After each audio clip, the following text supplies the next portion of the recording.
एक कवि जो चंद्रशेखर आज़ाद को अपना इष्ट मानता है। आज़ाद से संबंधित हर जगह की यात्रा उन्होंने की है। अमर शहीद आज़ाद पर लिखे गए उनके छंद देश के नामी गिरामी कवि लाल किले तक में पढ़ रहे हैं।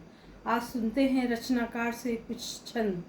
इस कवि का नाम है सुरेश फक्कड़ उन्नाव। मित्रों, सबको प्रणाम करते हुए आजाद पे मैंने बहुत छंद लिखे, लेकिन सबसे पहले मेरी पूजा का छंद सुनिएगा। उनकी लाश आलफ्रेड पार्क में पड़ी और किस तरह से राष्ट्रीय तिरंगा बन रही। वो ये जो अमर शहीद देश पर बलिदान होता है तो देश के प्रतीकों को मान को बढ़ा के जाता है। पंक्तियां सुनिएगा कि तन मन सारा रंगा था बसंती रंग में, रक्त से मिला तो और रंग गहरा गया, और घास से लिपट कर पीठ हरी हो गई थी, पवन उड़ा के कुछ फूल बिखरा गया। और बीच में जने उस्वैत कि बीच में जने उस्वैत डोरे चक्र तीलियां थी, तीलियों में ज्यों अदम्य शौर्य था भरा गया। और गोरों ने उठाया, अरे गोरों ने उठाया जब लाश वीर की तो लगल लंदन की छाती पे तिरंगा फहरा गया। गोरों ने उठाया जब लाश वीर की तो लगी लंदन की छाती पे तिरंगा फहरा गया। आजाद में क्रांति की शुरुआत कहां से हुई? तब आजाद नहीं, सिर्फ चंद्रशेखर आजाद थे। जब उन्हें 15 बेतों की सजा दी गई, जज अदालत में खड़े हुए, पूछा तुम्हारा नाम क्या है? आजाद। तुम्हारा घर क्या है? जेल खाना क्या है? तुम्हारा काम देश को आजाद कराना। ब्रिटिश हुकूमत कांप गई थी कि इतने छोटे से बच्चे ने इतना बड़ा अपमान कर दिया। पंक्तियां सुने।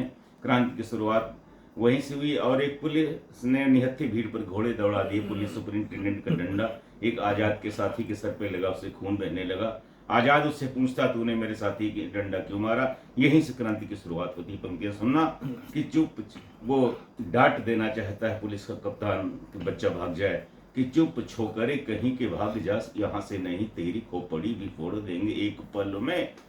अरे तुम क्या हो चुटकी में भारत तुम मसल देंगे, इतनी है शक्ति आज मेरे इस दल में। तो बोला चंद्रशेखर न सेखी मारिए जनाब, बोला चंद्रशेखर न सेखी मारिए जनाब, एक बार मुंह जरा झांके आओ जल में, और वीर हो तो आओ हाथ हमसे मिला के देखो, देखे कितना है बल तेरे बाहुबल में। वीर हो तो आओ हाथ हमसे मिला के देखो, कितना बल आज मेरे बाहुबल में। और जब वो उत्पन्न आके कोई जिंदा निकलेगा, एक एक बेंच पर जो मांस के लोथड़े अलग गिरते थे, लेकिन वो बहादुर बच्चा हर कोड़े पर भारत माता की जय, इनकलाब जिंदाबाद, गांधी बाबा की जय, भारत माता की जय बोलता रहा।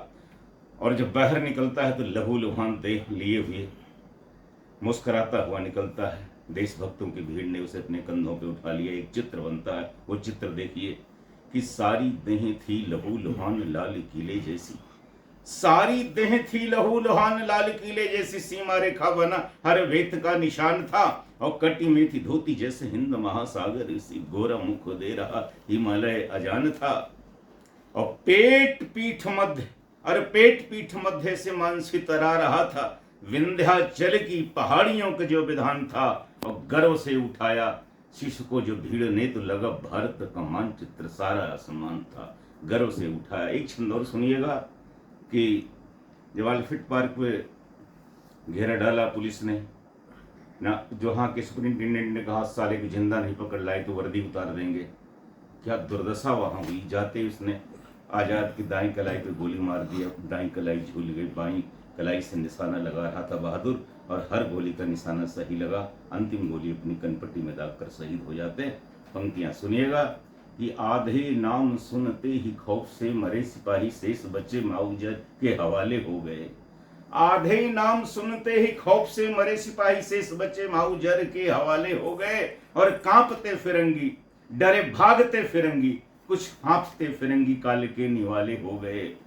और देह वाली शक्ति पे जिन्हें रहा बड़ा घमंड, नाटवावर कि देह वाली शक्ति पे जिन्हें रहा बड़ा घमंड, और एक गर्जना में पायजामे ढीले हो गए। और वीर चंद्रशेखर के देख रण कौशल को गोरे गोरे लोग कैसे काले काले हो गए। वीर चंद्रशेखर के देख रण कौशल को गोरे गोरे लोग कैसे काले काले हो गए।